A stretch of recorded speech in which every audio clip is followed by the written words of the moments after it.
ஏதாவது ஸ்பாட்ல accidents R அவருக்கு இன்ஜுரிஸ் அந்த மாரி ஏதாவது நடந்திருக்கா? அத தாண்டியும் அவர் வந்து நான் பண்றேன் அப்படிங்கிற ஒரு இன்வால்வ்மென்ட்ல இருந்தாரா?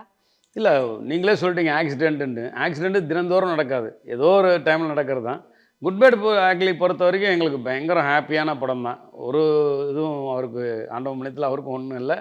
அவரும் எங்ககிட்ட அத சொல்லிப்பாரு. ஆண்டவன் புண்ணியத்துல உங்களுக்கு எதுவும் ஆகக்கூடாதுன்னுவாரு. ஃபைட்டர்ஸுக்கும் எதுவும் ஆகக்கூடாது. கூட நடிக்கிற நடிகர்களுக்கும் எதுவும் ஆகக்கூடாது. அது ரொம்ப கேரிங்கா இருப்பாரு. இந்த படத்துல ரொம்ப ஜாலியா எல்லாரையும் பார்த்துக்கிட்டாரு. நாங்களும் அதே மாரி அவர பார்த்துக்கிட்டோம். ரொம்ப அருமையா எல்லா சீக்வென்ஸும் ரொம்ப கியூட்டா எடுத்து, ரொம்ப அழகா என்ஜாய் பண்ணி எடுத்ததால, இதுல எந்த ஒரு அசம்பாவிதம் நடக்கல.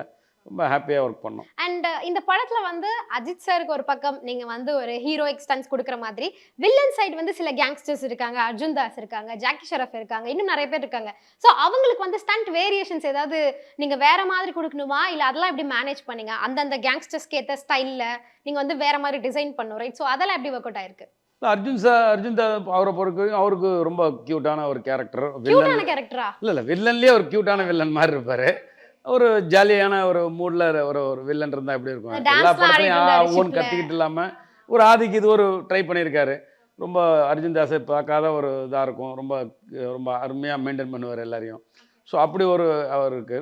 ஜாகி ஷெராஃப் சாருக்கு அவருக்கு அதுக்கேத்த ஏஜுக்கு ஏத்த மாரி ஒரு அந்த கேங்ஸ்டர்ஸோட லீடர் மாரி அவருக்கு ஒரு இது இருக்கும்.